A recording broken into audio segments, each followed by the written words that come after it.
Welcome. It's God's Comic Brad Stine, and it's another brand new Monday Night Live podcast, The Brad Stine Show. And as you can see, I am in Tennessee. The reason you can see that is because I have always been in Tennessee when I do my podcast. But more importantly, as you know, I'm in my attic where I always do my podcast and where I'm freezing to death because, yes, indeed, a storm has gone through, a ice storm has come through Tennessee. It was all day just like it was like hail, but it was just ice and just pouring down, destroying everything in its path. And I was completely flabbergasted by that. How you doing, Rebecca? Rebecca's from Bellefonte, Pennsylvania. But then again, who isn't? So this is my weekly podcast for those of you who might be tuning in for the first time and you don't know who I am. My name is Brad Stine. I'm known as God's Comic when I perform because the New Yorker magazine called me that 2004. So that's me doing what I do, comedy that lifts up God and country and tears down political correctness because I want to watch political correctness die in my lifetime. But first, I want to watch it suffer. That's my motto, and I like to see myself move forward in that. And I've always been that way, trying to find the funny in things that, frankly, disturb me tremendously. Political correctness is certainly one of the greatest disturbances of anything that I've ever seen in America, and I've been a champion of American values and traditional Americana since a professional comic started in around the 1990s. That's when it all got started. So, as you can see, I'm in my, I call it an attic. It's not actually an attic. It's a storage unit. It's filled with open framework, no insulation. It's not been locked in yet, and that's soon to come as people help me build the studio. But I always like to come on and let you see what I'm actually enduring and dealing with for you. I'm a sacrificial lamb for you guys because I want you to have fun and see, literally, I don't know how many people have ever seen a podcast literally be built from the ground up, but that's what we're going to try to do. So there's Larry Gilbert. Hi, Larry. Larry's one of the men that decided he was going to help me build my studio. Now, I asked him for money. I said, please give me money so I can build. So he said, no, I'm not giving you any money, but I will come down and lend a hand. I'll get an axe, I'll get a saw, I'll get a hammer, I'll get a chisel. He's not going to use any of those things. He just likes to bring those things around and look like he's a handyman. But he said he's going to come and help me frame out this place. So we're going to have to do it in stages. I did call the city, and you know how easy they are. You know, bureaucracy, right? Nothing tells me smooth sailing, a well-oiled machine like a government bureaucracy. I'll tell you what.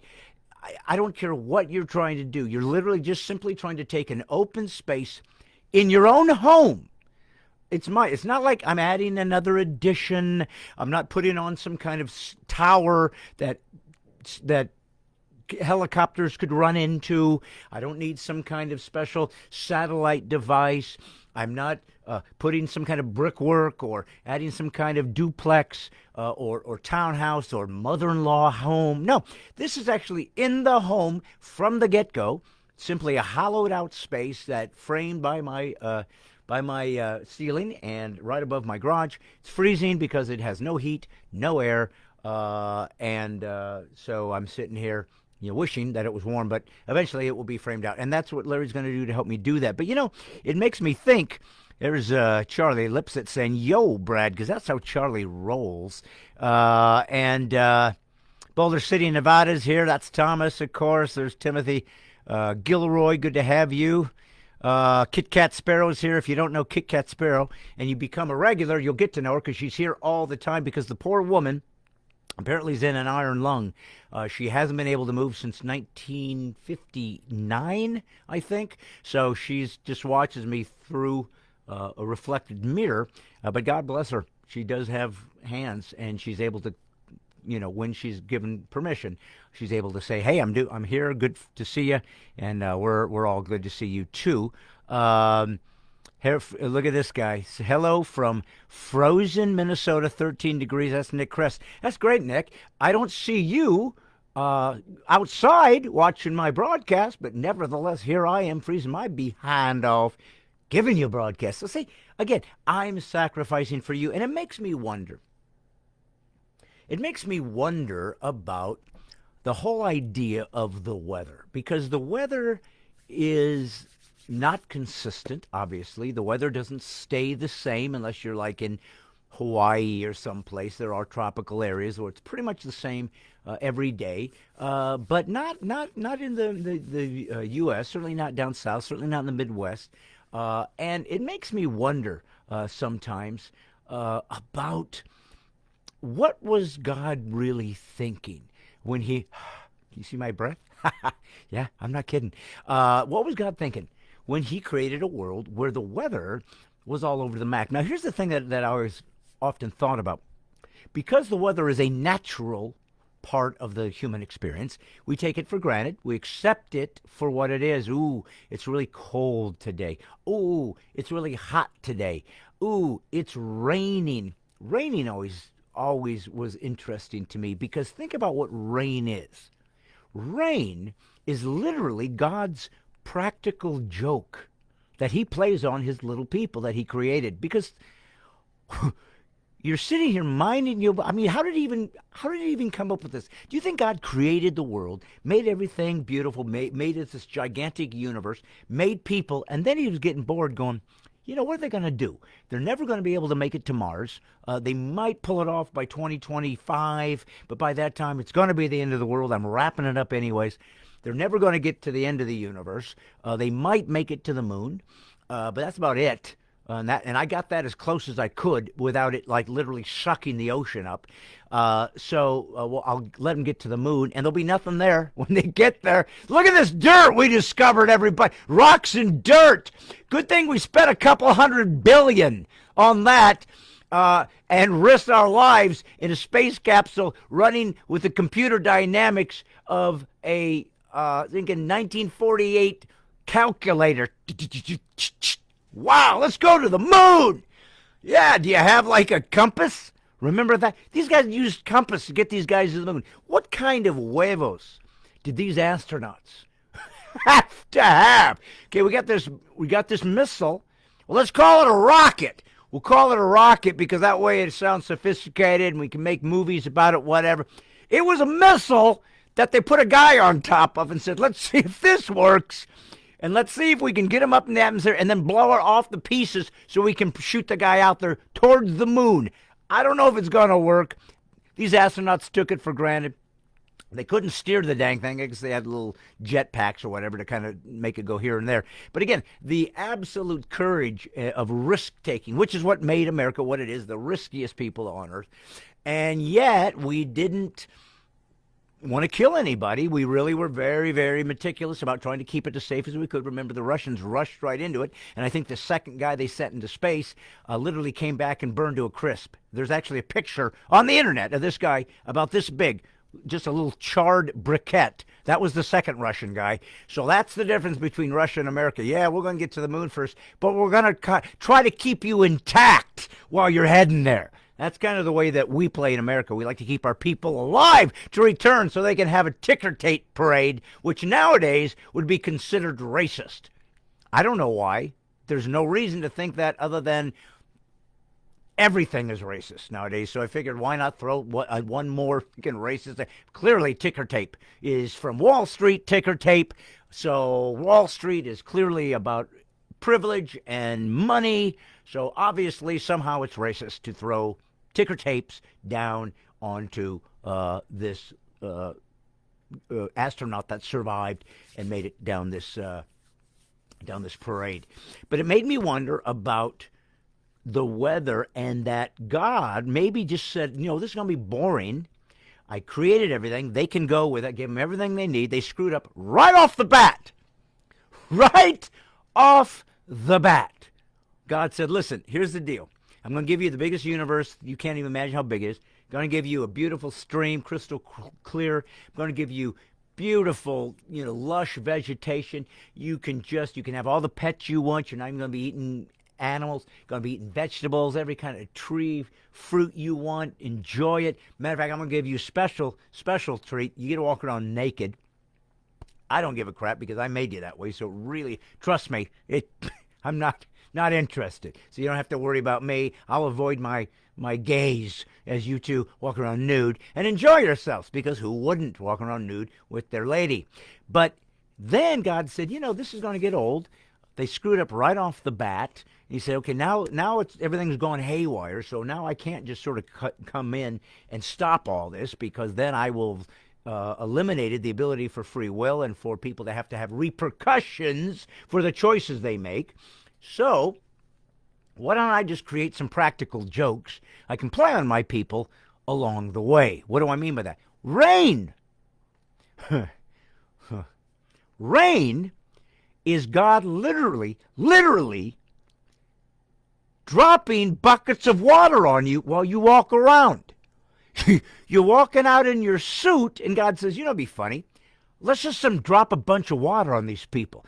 And they're going to take it for granted. Matter of fact, they're not going to get angry. They're not going to say, hey, this ain't right. They're going to invent little inventions, like little umbrellas, to protect them from the water that I'm just pouring out from the heavens. It's like the funniest practical joke. We used to think it's funny if you dropped the water bucket on the guy. Remember that old ruse where you had the water bucket over the ledge? I don't even know how that would have ever worked. We always saw that as a typical stereotype of a practical joke, but don't know how they wouldn't notice the bucket, how it wouldn't smash them in the head. I don't know, but that was supposed to be funny, to drop water on people's head. We drop water balloons on people's head. We've seen that all over the internet. God just said, I'm just going to have the entire sky rip open and drop water everywhere. There's nowhere to go, and have people scatter. But that's what it is. Well, today, it wasn't just rain. It was frozen rain. God said, I'm going to bring down the rain, and then we're just going to freeze everything up, and it's going to be ice, and people aren't going to be able to drive. People are going to end up in a ditch, and this is going to be fun. So I just think that if you're God, think of that. You get to do anything you want. You get to do anything you want. If you want to make a crazy world where it suddenly gets super hot and you don't know what to do with that. And some people decided, let's go get tan. Let's get out the sun. And some people came up with the idea, let's go out and lay in that sun until it literally cooks my skin, darkens it, similar to a turkey, and I'll be more attractive. I'll be more attractive when people see me with my radioactive burn. This nuclear fusion burn of my flesh will be attractive. It'll be a good look, I think, for a lot of us. Everybody else in other parts of the regions that are always around heat said, nah, that's stupid. That's really dumb. We're just going to stay in the hut. But no, not here. Let's get nice and toasty. Then, of course, it gets really cold, and that's when we have to put on all of our layers. I got my hat on. Bought this hat in 2008, maybe. Little story about this. And there's two hats I got from this particular place. Okay, the place that I bought this Russian hat-looking hat is in Alaska. Of course, where else would you find a Russian hat but in Alaska? Because as Sarah Palin knows, you can see a Russia from here. And so I bought the hat, and what was I doing in Alaska? Well, I've been in Alaska many times, and if there's anybody out there from Alaska, let's look and see. Oh, I'm from New Hampshire. That's Denise Rollins. Hi. Let's see. Oh, Nelson Schroeder's complaining. We had minus 26 this morning. It's above me, 6 above now. Whatever, you big baby. Wow, that thing is moving. I don't know what I did. Okay. Let's see. Oh, gotta go. We'll listen later. Okay. See you, Word Watcher. Curtis Acton is here. Good to see you, buddy. I'm just trying to say hi to everybody once in a while I can. But what I wanted to yes, Anthony Clemens Holstein's talking about Iowa, where you get sun death and something else. Cherry Haute, Indiana. There's a blizzard-like weather outside, almost 6 inches of snow on the ground and growing. Now, how in the world did God come up with snow. Now we're going to take the rain. That's not bad enough. Let's turn it into sort of ice. Let's have it get thick. So you basically got 6 inches of water, but it's going to be thick. Can't walk through it. Can't drive through it. You're going to need special shoes to get through it. Special boots. Think about this. There was, I mean, if it wasn't for natural disasters, think of how many people would be out of a job. We wouldn't have boot manufacturers if it wasn't for snow and rain, sleet, right? If it wasn't for a burning hot desert or mud, nobody needed boots. There'd be no jacket makers, right? From the old country, look, it's him, it's Nathan Jacket Maker. He makes jackets. I loved it, by the way, back in the old days when they gave you your name, your surname was given to you based on what you did for a living. Mr. Barrel Maker, how do you do? Mr. Winekeeper, good. Mr. Lush, good to have you with us. Come on in. That was a different time frame. But anyways, I just was thinking about the weather today, and I was thinking about how it's funny how odd it is. And, you know, you take it for granted. This is what we've discovered, by the way.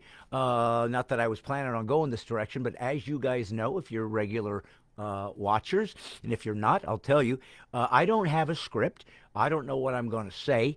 I just kind of do everything extemporaneously. So it kind of ends up in one spot. I might give myself a couple of thoughts, like let's talk about the weather because it's so cold, but I don't know where it's going to go. I kind of play with it because I wanted you guys to see how comedy can develop out of free thought, that basically just sort of free form, extemporaneous speaking. That's where a lot of humor can come from. And one of these days I might say something that I think is funny. Maybe you'll think it's funny too, but I might think it's funny enough to remember it and go, you know, that could be a whole routine, and I'll bring it back. And I've been experimenting with the idea of the weather as a funny idea, as God's practical joke he pulls on us. And I just was kind of playing with it because I wanted to talk about it, but I also wanted to see if it was going to go anywhere, because that's what's so interesting about stand-up comedy. You might have written it out, but it doesn't always work out the way you think it's going to. It doesn't always get the response you thought. But as you're doing it, if people are kind of laughing, kind of chuckling, you begin to shift, you begin to get a feel for what it is, because you are a conductor. Remember, a stand-up comic is the conductor, and all you guys are the disassembled band. We got a tuba over here, we got the kettle drums over there, we got the flutes, we got the violins, and I got to make an orchestra. I got to make all these people that play different instruments and different temperaments come together and sing and laugh at the same time. That's what makes comedy work. So I wanted to find out if something would come from this. And I talked to you guys about this last week, I think, about how comedy can be developed and how it's done and how it's created and why it's so difficult. Because as I told you last week, I think, and if I didn't, I should have, because I said every time I talk to anybody about stand-up, it's the only performance art that I'm aware of that you have to rehearse in front of the audience. You see, you can practice your music inside a place like this, and even though you may not have all the showmanship down and all the pyrotechnics, you can certainly listen to hear if you played it properly, right? If you do a play, you can make sure everybody knows their lines, everybody knows where to stand, where to sit, block it out, and run it. Doesn't mean they'll like the play, doesn't mean you're a good actor. We'll find out. You might have to do some tweaks later. So yeah, there's always a tweak that happens when you put something in front of an audience. They'll kind of help direct you as to if you're in the right direction. But comedy has to be done in front of the crowd, because the crowd is the ones that literally tell you if it's funny or not. They don't know they're being basically the creators of it, because they're the ones that say that was funny, that wasn't, just by their laughter. So you have to be in touch with that. You have to be in tune with that, and then take it somewhere and then start playing with it. And sometimes you have to decide, did I just not say it right? Did I not use the right word? Did I not set it up enough properly? Did people not understand? Did I not take a pause? Was I too fast? Was I too slow? Or is this not funny? And that's what takes years of practice, is you start trying to delineate between what maybe this joke isn't going to work, or if you just didn't do it properly. And usually what happens is, if you get a laugh or two, usually with the setup, when you set the premise up, like if I was to say, you know, I think the weather is like God's practical joke on humans. He was going to get bored. He said, at least I can do is drop water on their face. You know, periodically, just out of the blue, let's have water fall from the sky. People will consider it beautiful and romantic, and I'll just be laughing my chops off going, nope, just dropping water on you. keeps me entertained. I've been around forever. So I wanted to see if there was a place that it would take me. Do you hear what I'm getting at? I wanted to see if I ended up somewhere that I was surprised. Oh, that was funny. Ooh, that was a good idea. Ooh, where did that come from? And you literally need to tape all of your film your shows, because you might say it differently or might get a super big laugh, and you'll forget. You'll forget later. Like, how did I do that? What did I do different? You have to listen back and go, oh, you paused right there. Oh, you said that word instead of that word. That's how comedy works. And I've been in comedy, professional comic since 1988. So 98, 8, 18, 19, 20, 21, 33 years. So that's a long time to be doing that. And prior to that, I was a close-up magician. So that's kind of the first part of today's show was let's explore the weather. And I know that it's getting people all over the country. Terry Hote, it was the last guy I talked to. I'm from Indiana originally. I was born in Bremen, Indiana. So that's right by South Bend. So hello from North Carolina. That's Taft Hammer, Crystal Thomas. Hey, Crystal. Me and Crystal are going to be doing a show together the first weekend of March in Kentucky. So, Crystal, let everybody know where we're going to be. If they want to come down to Kentucky and see the show, let's do it. There's Timothy Gilroy from Drumheller, Canada. So glad to have you here. Little California, Virginia here. I didn't know there was such a place. Let's see what else. Blizzards are God's Ice Bucket Challenge. There you go. There's an idea. Good job, little Charlie Lipset. Use cap lock fonts. Then laugh. Oh, I don't know what that meant. Okay. Why is that funny? Why is what funny? I don't know. I don't know what you guys are talking about. See, that's what happened. It's balmy -2 here in northern Oklahoma. Well, look. You chose Oklahoma, dude. Don't be complaining to me. Let's see. Anyways, where are we at? Will Waters is laughing out loud, which is ironic because no one can hear you laughing out loud. So we have to take your word for it if you tell us that's what you're doing.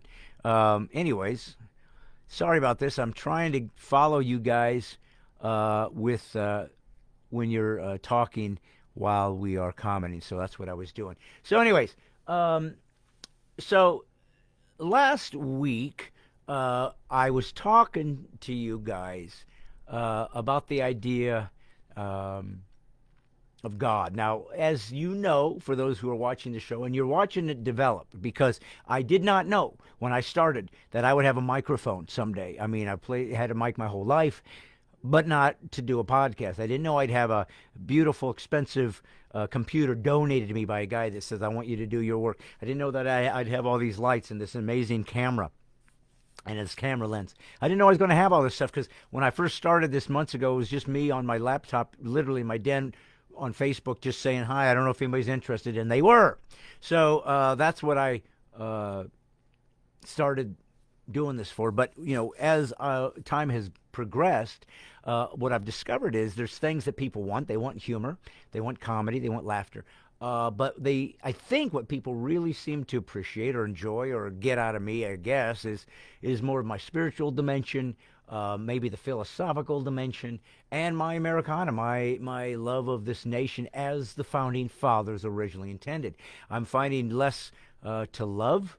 I never thought I would say that in my lifetime, but I'm finding less to love in this nation. Tells me something, though, teaches me something, and that is that America is not self-sustaining.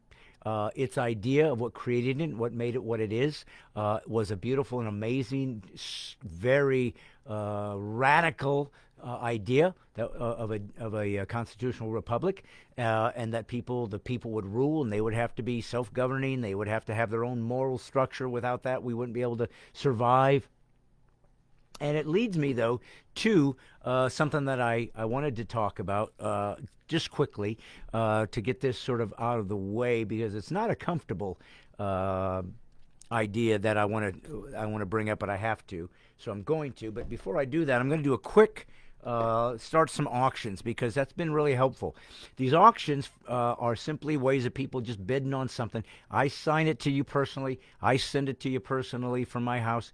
And it's, of course, you just, whoever pays the most by the end of the day, by the end of this session, gets the stuff. So it's always going to be more than it's worth, but it's all goes into my God's Comic Ministries 501c3, and that allows me to save up money so I can buy more equipment and eventually get this place filled in, which is my next big goal, is to try to start getting this thing framed up so I can have it maybe warm before spring gets here. I wanted to try Unapologetical tonight. This was my latest album. It is a DVD. I do know that many people do downloads now in Vimeo and all those things, and so they don't even do DVDs. I get it, but there's still people that don't and still like these, or they give it to their grandmother who still does DVDs. This is Unapologetical. This is my latest album. And I want to make that available to anybody that wants it. We'd start the bidding at $20 because that's what I sell it if I'm there live anyways. And whoever gets asked the most by the end of it, I will sign it to you. But I will send you a link afterwards. So if you want to bid and you win, I'll send you a link afterwards so you know where to put the dough in. Then you give me your address and I send it to you. So let's get back to what I wanted to talk about, what I didn't want to talk about, what I feel like I needed to because it's topical. And that is the scandal that is the Ravi Zacharias Ministries. Now, the reason I felt like I wanted to bring it up was twofold. One, because I, like so many other Christians in the world, was a huge fan and admirer of Ravi Zacharias. Huge. And let me tell you what I liked about the guy. Number one, I liked his intellect. He was a smart man. He just died, I think, 6 months ago. Very smart, very intellectual, certainly well-read, certainly well-educated, and had this amazing, wonderful countenance about him when it came to delivering his apologetics. When he wanted to talk about the God that he believed in, he did it in a way that was so intelligent, and it had depth and had humor and had sort of poetry at times, and he had certain things he would read from, and he was incredibly but the second thing I most admired, and I got to tell you guys this because on this show, for those, again, that might be here for the first time, I'm all about being real and authentic. So, maybe I wouldn't be like this if I was on a talk show. As a matter of fact, I'm going to be on the Huckabee show in April. So you can see that. I think they broadcast that night, maybe live or the next day. I don't know. But anyways, you can see me on Huckabee in April. But I'm going to be funny. I'm going to be different. I'm going to be talking about my book, Being a Christian Without Being an Idiot. So I'll be talking about that when I get there. So I'm going to do that differently. If I'm doing comedy, of course, I'm just going to be the funny guy because that's the character I've created. But here on Brad Stine's show, I try to just be me, the real person that has some funny that comes out periodically, has hopefully some intellect now and again, has some insight, has some philosophy background, all the things that matter to me and interest me, and that have really moved me, even in my comedy. My comedy always had Judeo-Christian worldview as my social commentary. That's just the way it always played out. And so part of what I always tried to do is, can I have a way of I always call it laymanizing big ideas, taking ideas that maybe a lot of people haven't thought through, try to put it into bite-sized pieces that anybody could accept and maybe find some inspiration and some insight from it and be inspired from it. That's what I've always wanted to do with my comedy and also this podcast or whatever I do when it comes to me being a host of a show. But the one thing that I'm not, and I've seen it most in John Lennox, who teaches, I think, at Oxford, maybe, mathematician, incredible mathematician, Oxford teacher, Christian, and Ravi Zacharias, was their countenance. Oh, I so admired their countenance because they were so kind. They had such kindness. When you saw Ravi Zacharias, maybe it was a year ago, he was interviewed by Ben Shapiro, and just the respect that he would give people, the respect he would give the people that would come to his events and talk and ask questions. And I got an amazing an amazing term from him and John Lennox, both the guys that I admire because they're so nice, is he said, behind every question is a questioner. And it was just such a simple idea, but it was the realization that every human being has a history. Every human being has a background that informed them, that moved them forward, that forced them to become who they were. Sometimes there's people that have had horrific history in life, terrible parents. Maybe they didn't have parents. Maybe they were ended up in a foster homes or whatever, or the parents were drug addicts, or they were beaten and abused. There's stories out there that are just unimaginable what some human beings have had to endure as innocent little children. But that informed them. That created who these people were. And as they move forward in their life, to have to circumnavigate whatever you were given in the beginning is not easy always. Now, other people maybe came from wonderful families and they were loved and they were cherished and they were taught wonderful things and they were protected, and maybe they always had a roof over their head and always had food in their stomach. And they got their own stories to tell, and maybe they can't appreciate, maybe they can't be grateful. That's one of the most underappreciated, underutilized concept, certainly in America, but probably in humanity, is gratefulness or lack thereof. You know, if you came from a great family, if you had two parents, be grateful. You have one of the single most important elements to have in a childhood that can raise a good citizen: a dad and a mom. As simple as that is, absolutely, the jury is in, the verdict is cast, the science is settled, history is on the right side when it says, by far, there is no more barometer to show if you're going to have a shot at a good, successful life than you just had two parents that stayed married. As simple as that is, it's that crucial. So I think that that I want you guys to hang on. I'm reading something. Charlie Lipset, Brad, just create a Bible audio version with your insight, international layman's terminology that we can understand. I'd buy that instantly. Oh, a Bible? Well, you know what? I've got a book, Charlie, called, I guess you're a girl, Charlie, unless you just have a girl. Oh, no, you aren't. I could only see a little. I could only see your little icon face, and it looked like you had long, dark hair, but it's a hood. Okay, sorry about that, Charlie. Anyways, I got a new book called Being a Christian Without Being an Idiot, 11 Assumed Truths That Make Us Look Stupid. And I just recorded the audio book for that. So when it comes out in audio book, it'll be me doing my own book. So that's something you guys can download and get if you want to. So you might find that interesting. But anyways, Marshall Pyle, love you, brother. Well, I'm glad to hear that. I can take all the love I can get, brother. Let's see. So anyways, so I loved Ravi's countenance. He was just so kind, so polite, so respectful. And to me, he was the epitome of what it should look like to be a Christian. Humble but intelligent, fighting the good fight, doing what the Bible says, which is to, study, to show yourself approved unto God, a workman that needeth not be ashamed, rightly dividing the word of truth. So this was a guy that studied his Bible, and he studied philosophy and apologetics, and he talked to people, because people are hurting. And this COVID thing, I mean, this has taken mass depression to a whole new level. The depression that people are going through, the helplessness, the hopelessness that people are going through when they're told you don't get to work, you don't get to go make a living, you don't get to pay for your home. I just want to work. You're not allowed to. Not over something that's killing people, by the millions. It's not. Some people have died. I'm not making light of it. Some people have died. It's terrible.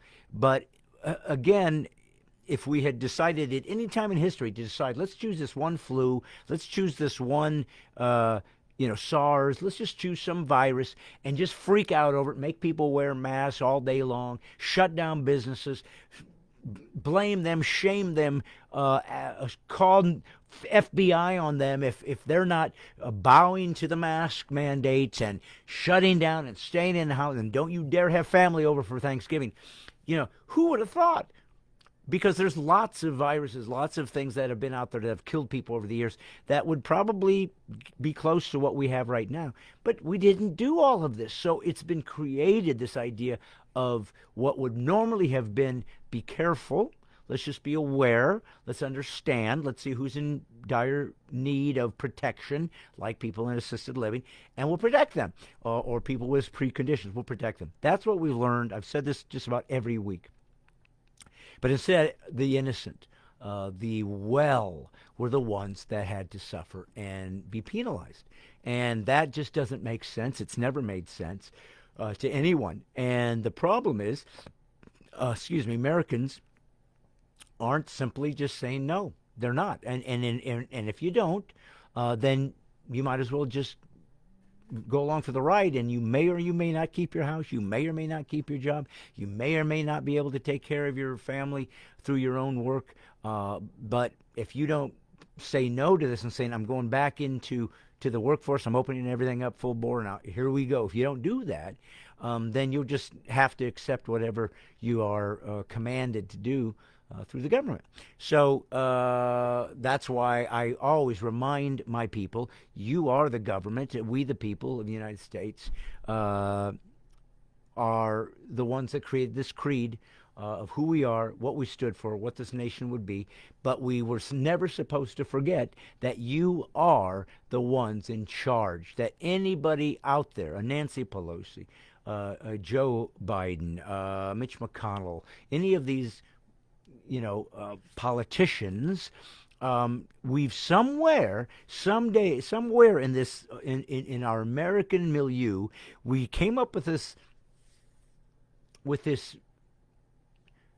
not respect.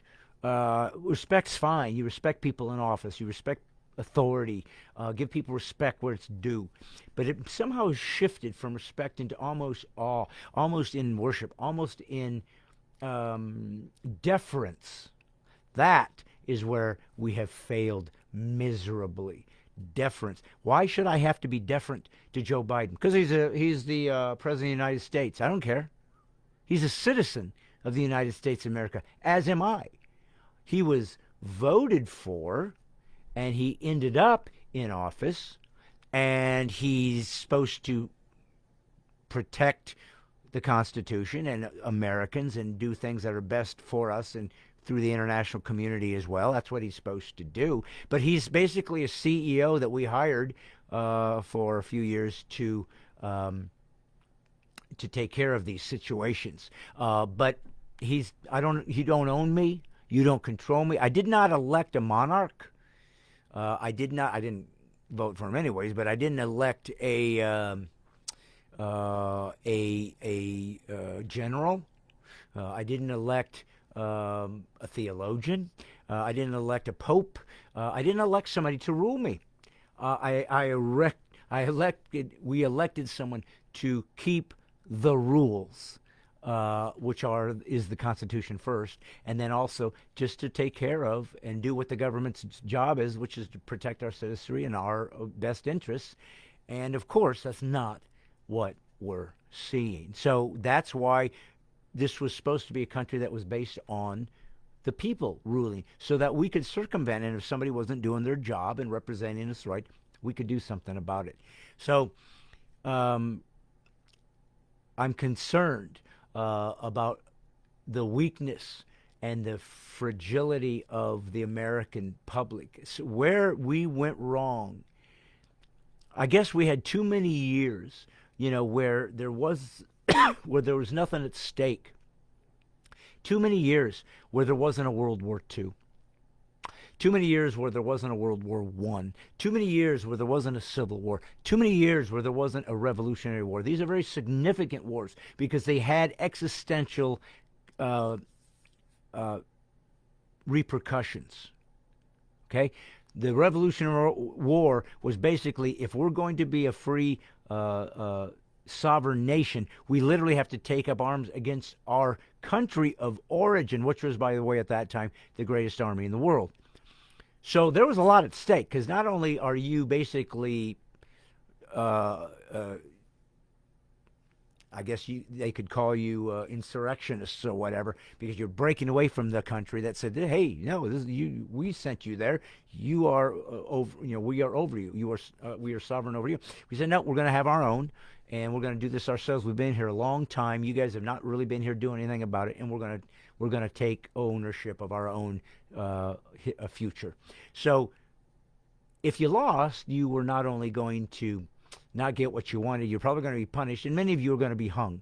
That's what would have happened in the Revolutionary War. Civil War, same thing. Had a giant group of Americans that wanted to secede from the Union.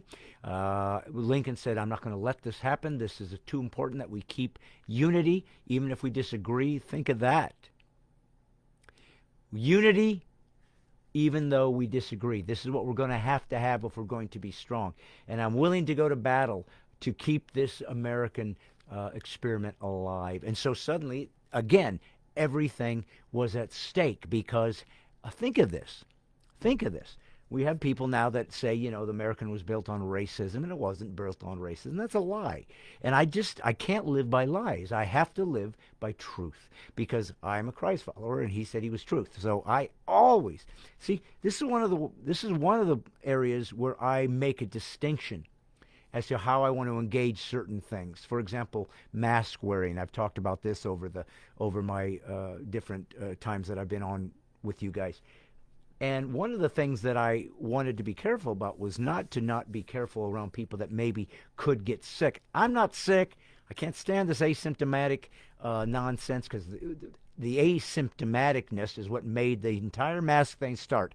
We're going to have all these people that didn't know they have it, and they're going to be killing people all left and right because they're going to be spreading it. Well, we've already seen, but through the CDC a year ago, but even in the latest CDC, that has said that only if there is asymptomatic, if it is even being generated, it's 15%, just 15%.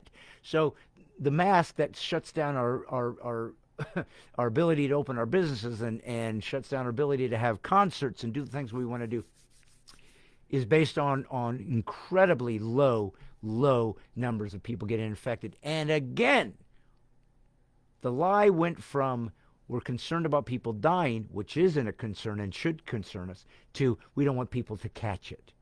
That's a big shift, and it happened magically without anybody realizing it. It's not that people are dying left and right. It's that people are getting it left and right. And as in all viruses, for the most part, people get through it. That's how you survive this thing. You get a body of humans that get the antibiotics. I don't want anybody dead. If you've lost a loved one, God bless you. I'm sorry to hear that's a terrible way to go. But you can't destroy 99% of the rest of humanity over this. It's simply not fair, it's not just, and it's not the truth. The truth is that this was a mistake in the way it was handled. Now, we all know that by now, and I've talked about it. I didn't want to get off on that.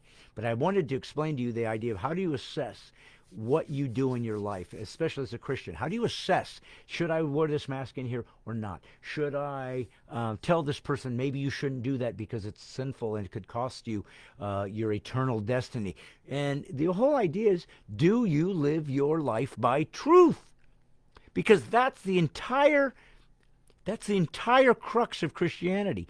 Truth. Jesus said, I am the way, the truth, and the life. Think what he said. The way. This is how you get to God. The truth. This is the absolute perfection of everything that is real, conforming to reality, and the life. Eternal life. You watching me right now are living forever. Every one of you watching me right now are eternal. I'm eternal. But where are you going to be when you leave this three-dimensional world and move into the eternal world? Where are you going to spend it? Because there's only two choices, heaven and hell. Well, that's truth. That's truth. And why wouldn't I say that to people if I thought it was true? Now, once again, what do we get in America? Oh, yeah, but you shouldn't be shoving your beliefs down my throat. Shoving your beliefs down my throat. I'm not shoving them. I'm not shoving my beliefs down your throat. I'm sharing my beliefs to your mind. So you can evaluate and do with it what you want. Shoving something down someone's throat is a metaphor to indicate that somehow you were tied down, a funnel was shoved down your throat, and we just began to sink and crank sausage meat down into your gullet, and you didn't have to swallow. That's what it indicates. I didn't want to eat this, and you're just pushing it in. It's not what I'm doing. If I share something with you, you don't have to take it. You can say, I don't want to hear this anymore, and I'll shut up. You can walk away. You don't have to hear it. You can turn the channel. You can click out right now if you want to. Nobody's shoving anything down your throat. What you're really saying is, I don't want to have to grapple with the gravity of what you're talking about. And yet, there is nothing more important in your life. I don't know how we as humans have gotten so distracted and so concerned about our comfort and our safety and our happiness and all of our desires met. Not needs, all of our desires met. That I will trade liberty for such a thing as that. See, because if you have Americans that want to fight for some idea, maybe there's Americans that want to fight against cancel culture, for example.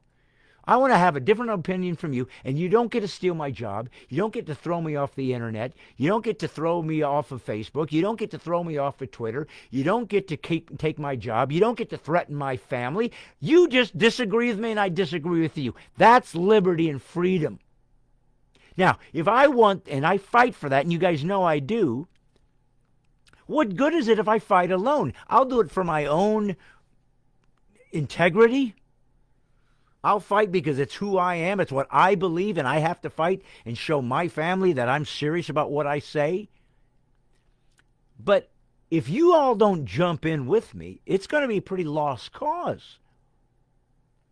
I mean, the body of Christ in America, I don't know how many people claim to be Christians in America. A big majority of people that claim to be Christians in America are not. I can tell you that right now. They're churchgoers. They know some of the terminology. They know Christianese. But they're not believers. They're not followers. They will not die for Christ. If they were told deny or die, they'll deny.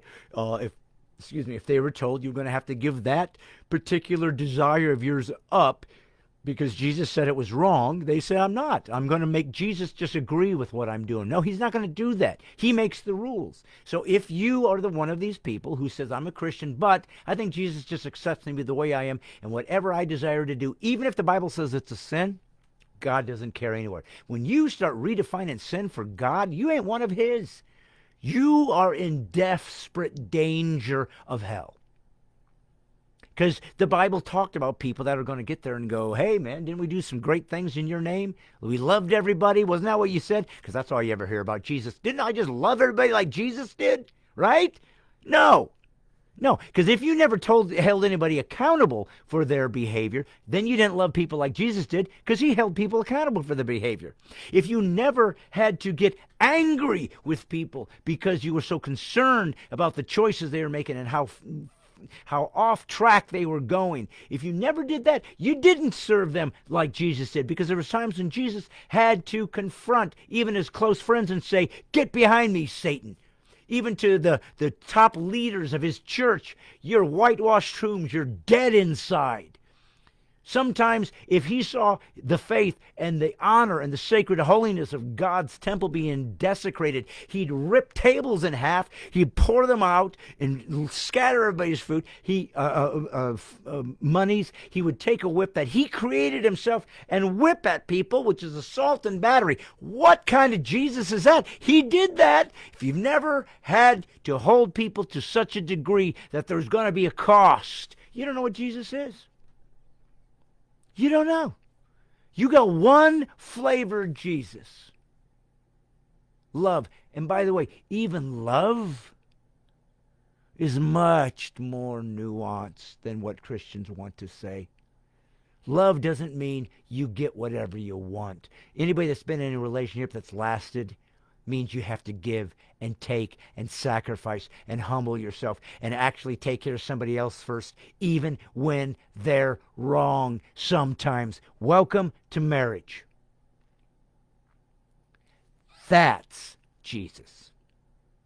There's times when it's hard, and you have to do hard things. Defending the Constitution without shooting someone.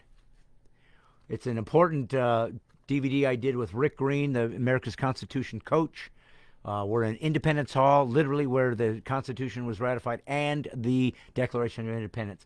I'll sign this to you. $20 starts at the bid. Whoever has the highest bid at the end gets that. So right now we're bidding on Unapologetical and Defending the Constitution. Both start at $20 because that's what I sell it for. I do have a couple more hats that I found. And David, I have your hat coming. I haven't sent it yet because we had the terrible storm. I couldn't get to the post office. Tomorrow I'll send everybody their stuff. And Benjamin, who's lost power, that's why we don't see him doing what he normally does. Nothing Matters But God, my famous hat that I found out of storage. As you can see, it's brand new, never been worn, but it's been in there for years. So you're getting old school caps. This is old school swag, starting at $20. Whoever puts the most into this, I will sign it. Nothing Matters But God hat. And I found one of the old shirts. This is a biggie too, by goodness. This is an extra large, and it is No Wussies. Brad Stine. As you know, one of my albums was called The Wussification of America. This starts at $25 because it's heavier than everything else, and it's more expensive for me to ship it. $25 if you want the No Wussies shirt. If you're a woman, you might want to buy it for your man. It's an extra large, this guy right here. Anyways, I'll sign it. And I always have headshots because for some reason people dig these, and these are my original headshots. I found them literally up there, right above there in a box. They're all that's left of my original photo shoot from 2002. This photo shoot also ended up being the front cover of Put a Helmet On, which was right here. I just realized I had that, so I'll show you. This is an old version of it, but old DVD, Put a Helmet On. Same wall that you see here is here. And we wore, I put this television on, and that's how we came up with this iconic cover for Put a Helmet On, which is my most famous of my DVD. I mean, I could even sell you this if you want it, but I'm not, that's old. Anyways, so I'll sign this to you, personalize it to everyone you want. I got two, and you guys can, whatever, start at $5 or $10. So, I got 8 minutes left. I wanted to say something real quick, because I told the guy I was going to do this. I got an atheist that talked to me last week, and here's what he said. I was talking about socialism being a religion. He said, socialists treat government as a religion. That's true. Told you. Marxism includes atheism as a plank. That's true, too. Told you. But it's not because atheists are Marxists. Well, some are. As a conservative American, freedom-loving, constitutionalist atheist, that's interesting, right, who supports religious liberty, God bless you for that, brother, I can attest to the fact communists hate religion, any religion, not just Christianity, because communism cannot compete with any opposing ideology. Totally true. He's completely on board here. Marx himself admittedly believed that communism required that all of humanity on a global scale would have to be enslaved to it long enough so that none of the slaves had any memory of freedom, so they'd have no concept of individual thought, and so no desire to act other than in service to the collective. Yes. That BS is 100% incompatible with any religion for obvious reasons, but it's also 100% incompatible with rights and the Constitution and human nature and any rational concept of decency without regard to any religion. You are 100% right about that, my brother. This is an atheist, but he came on. I don't know if he's here today, but everything he said is true. And this is what I'm talking to you about, masks and all this. It's not because I don't want to help people or I don't want people to get sick. It's because the lie is get you to conform to whatever we tell you. We'll shut your business down. We'll take your home, and you're not going to complain about it. And if you do, we're going to consider you an enemy of the state, which is exactly what's happened. People treat you like crap. If you don't wear a mask, they think you're evil. You don't see what's going on in America. You have to say no. I wish there was a whole city that came together and made national news. We're opening and wide open. We don't care what anybody says, and no masks. You can come here or don't. Take your risk or don't. But we're going to live like free again. It's the only way this is ever going to get fixed. Otherwise, you'll be wearing a mask until 2022, which is what Biden said. And by the way, if you make it to 2022, it'll never end. It'll just be there forever because they want to control you. And if you're stupid enough to wear a mask for the rest of your stinking life, you don't deserve this nation. God almighty, I have to do this crap by myself. But here's something I wanted to say that he said later. So, how are you defining good? Because I said you can't be good without God. If you define it in religious terms, then of course it requires a religious view for basis. Absolutely right. But I fail to see any reason to define it in religious terms. In fact, I can see many reasons not to. Let's take it about humanity and into raw nature for illustration. Does a dog understand religion? No, he does not. I suspect we'd agree he doesn't, but a dog does understand things like property rights and the right to defend itself and the responsibility to defend its family and other basic concepts we tend to attribute to humans and assign moral concepts to. Stop right there. This guy's a smart guy, and I hope he keeps showing up, but I want to take some issue with what he said. Does the dog understand religion? No. I suspect we'd agree he doesn't. And then he says, but a dog does understand things like property rights. No, he doesn't. No, he doesn't. I know what you're thinking. I know what you're getting at. No, they come in and they pee in a corner and say, this is my territory. This is mine. It's not property rights. That's a space that he's scoping out so he can find himself his girl dog to get down to business. Now, that's an instinct.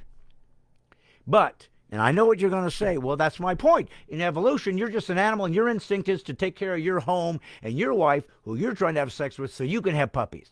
Okay. No. Because you conflated something. You conflated the idea of a instinctual territory for procreation and rights, which are a transcendent concept. No, dogs don't get rights at all. Because a right is something that I can ponder and you can ponder even if I'm not peeing in the corner. I can think about owning a home in Tahiti if I want to. And I can contemplate the idea that by having private property, by having that right, I am not controlled by someone else. I have an autonomy to make decisions that are completely mine, instigated by my point of view based on how I see the world. Dogs don't do that. They are so instinctively myopic. They pee in the corner so they have their space to protect, and they just want to eat and just want to try to make other dogs. Okay? And maybe they'll be kind to you and protective of you in an instinctual way, but they do not contemplate rights and the depth of what it means to have value that's intrinsic because you exist. This is what Christianity gave Western culture that no other religion, no other belief system ever happened, including the Greeks, by which Christianity got a lot of its philosophical constructs from. You see, people say, yeah, but the Greeks gave them all this philosophy ideas and logic and reason, and I sit and see that was co-opted by Christianity. Of course it was, because all truth is God's truth. So God was putting out his truth to all these cultures around the world in bits and pieces until one day he came and became one of us and started showing how all these pieces fit together into a meticulous one with a new absolute revelation that you are intrinsically valuable. Why? What makes that unique? And nobody else ever came up with it. The Greeks sure didn't. The Greeks thought that if you had labored, you were beneath them. You were a slave. And if they could sit around in their togas and they're thinking laurel wreaths and eat grapes and have sex with little boys like they would do, because all they thought of sex was something simply to feel. It was simply hedonistic, or with women. They would do it simply as a pleasurable thing. But it was beneath you if you worked and labored. You were a slave. You were beneath us. So that wasn't from Greece. Christianity said you are made in the image of God. That makes you equal to everybody, no matter what color, no matter what gender, no matter what age, no matter what size, no matter what village, no matter what country, no matter what tribe you're from. You're valuable because you're made in God's image. That is human rights given by God. That's why the founders made it clear that the rights come from God. The founders, my friend, who you said you believe in the Constitution, and liberty. Those ideas, they said, could only come from God. Otherwise, humans gave it to you. And you saw what happens when communists, with their atheist undergirding, which means they are God, so they get to do anything they want, including kill people who aren't succumbing to the state. They put people into categories, and they shame and otherize those who don't succumb to the state. And there's always an elite few, which is what our political system has become. An elite few that get voted in, and then instead of humbling themselves and take care of Americans who are out there doing their best to keep alive, they take power, compromise what they're supposed to do, which is watch out for us and speak what we need to be spoken of. And they are liars and corrupt. Not all of them. There's got to be some good ones out there. But I'll tell you, for any of these guys that have been around there a while, I have no confidence in their integrity at all. None. They're shameful people. I don't call them, I don't say they should be ashamed, because they don't believe in shame. We've learned recently that you can even doctor evidence and admit it, and nothing's going to happen to you. Why should I change my tactics? If all I have to do is shame you, and you are eliminated from my view, and I don't have to debate with you, and I don't have to have insight with you, and I don't have to prove my point is true with statistics and with truth and with historical acumen that I have used to prove that this is a working philosophy that makes sense and actually is paid off in time. I don't have to do that. I just get you out of my face. You don't get a place at the table because I don't like your conservative views. You don't get to exist. What in the heck gives you the right to be so self-righteous and bigoted and tell yourself you're the best of us? You're finally eliminated those people that don't think like you. How dare you? And call yourself an American? You don't know anything about America. You've been given freedoms and you're abusing it, and you've turned it into a cancer. And something's got to give. Something's going to give. Because we are supposed to be free people with free ideas. See, I, as a conservative, never, ever would want to cancel a leftist ideologies from having to be spoken into the atmosphere, into the table of ideas. Why? Because A, I actually believe in free speech and liberty, which means I have to give people whose ideas I despise a free rein, or I don't believe in liberty. That's how I know I actually do believe in free speech, and how I know you actually don't. Because I let you speak, you don't let me. Number two, why do I want leftist ideology engaged in the cultural table of ideas? Because how else can I dismantle and destroy your ideas if I don't let you bring them out so we can laugh and mock at them? They're horrific. They need to be deconstructed. Think of that. See, I'm not afraid of your ideas because mine are better. I'm not afraid of leftist ideas because they are cancer, and we have proof from Mao to Pol Pot to Stalin. We have proof what happens with the undergirded atheism that holds and gives power to communism and socialism, and humans, certain elite humans that get to have absolute godlike power over other people that aren't succumbing to them. We saw what happens. They've murdered more human beings in human history in 100 years than every other religious belief system and any other war you want to talk about combined. Nobody is a quicker study when it comes to destroying humans than atheists. None. Now, if you are an atheist and you're saying, hey man, there was never a war that was done in the name of atheism. That's true.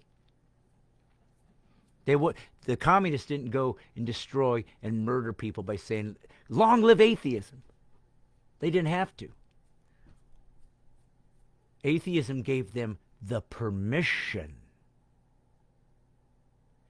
to allow their communistic ideas, their Marxist ideas, to control, destroy, and murder others. Because with atheism, you have no conscience, you have no moral absolutes, you are the state, you make the rules, you are God. Consequently, If there wasn't for an atheist of undergirding, they wouldn't be able to butcher the amount of people they did, because they would have had ethics and morals. They would have seen people as intrinsically valuable. And they don't. They see people as pawns and as workers and as people they can control. That's why I despise socialism. And that's why if it takes root in America and becomes the way that things are done, and if this cancel culture continues, and if we don't have a way to stop this nonsense, we're dead. The Republic is dead. America as a free nation is dead, and we will never, ever, ever see it again. Because once these people have power, they will never give it up. Not without a fight. Why else would you cancel people off of the social media platforms if you simply didn't want them to be able to organize and defend themselves and come together and rally? Okay. So, March 21st through 23rd, I'm going to be at Front Sight. That's where it is the top teaching for handgun training in the country. It's in Pahrump, Nevada. I'm going to be there. I already have somebody signed up. I'm looking for 10 couples that want to come out. March 21 through 23. You will fly into Las Vegas. You will go to Pahrump. You'll stay there, and you will bring your guns, or you can run them there, and you will go through the best training. If you're there for 4 days, that's the longest you can stay. You'll go through 600 to 800 rounds, and you will learn such perfect precision with your handguns as a carry permit holder that you'll be a great citizen, someone who is able to defend themselves and their families in case of someone tries to harm you.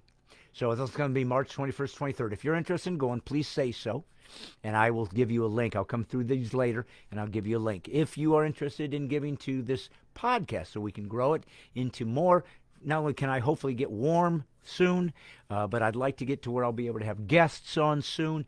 I want to be able to talk about different people that I know that I can bring on as guests. We can make this a big, giant thing where I stand up for God and country. I slam political correctness, and I will fight for you as a conservative, as a Christian. And I will have to find maybe another place to go if I get thrown off, just because of the things I believe. Not because I'm trying to kill anybody, not because I'm trying to murder anybody, not because I'm trying to hate anybody. Just because of what I believe. And if it happens to be what you believe, and that's why most of you are on this, I'll fight for you. And we can turn this into something else. And we can be a machine. We can be a body, just like Christianity is supposed to be. And we can come together. And I'm going to be out there. I'm going to be in comedy clubs coming up. I've got dates coming out where I can come to your church. I can come to your comedy club. And we can do these things. I already told you about these. Go ahead and be bidding on the headshots. Don't forget to bid on the wussy shirt. Starts at $25 for this. It's a heavy $20 for starts at everything else for the hat. Nothing Matters But God, as well as the DVDs, Unapologetical, my latest, and Defending the Constitution Without Shooting Someone. I've gone a little bit over today, which is unusual for me, but I wanted to just make sure that you understood what I'm trying to do. If you're interested in giving the $5 a month like some people do, you don't have to, but if you do, it sure will help. I can send you the link. If you want to give the $100 a month for a year, that would be great. You'll be part of my 300, and if you'll give a $300 a month for 1 year, you'll be a special person, part of my top 30, and I'm going to send you some stuff. So, God bless you guys for coming back out. I hope that you got something out of today. I never know where it's going to go, and I never know where it's going to end. If you have any questions or anything you'd like me to discuss next week, leave the messages right here. Tell me what you want. And again, if you want to give, just say, I want to give. Show me where to do it. I'll send you a link. If you want to go to Front Sight and train with me personally, handgun training, that's March 21 through 23. I can send you the details and how you can get there, where to stay. It's all going to be. It's not that expensive, but it will be something that you will treasure. Trust me. And when I send you the link, you can actually see a video of me going through the training the first time I went, so you can see what it really looks like and what it's like. So, God bless you guys. Thank you so much for coming out and watching me. It's always humbling that anybody would care. And I hope to see you guys next week. See ya. God bless. And good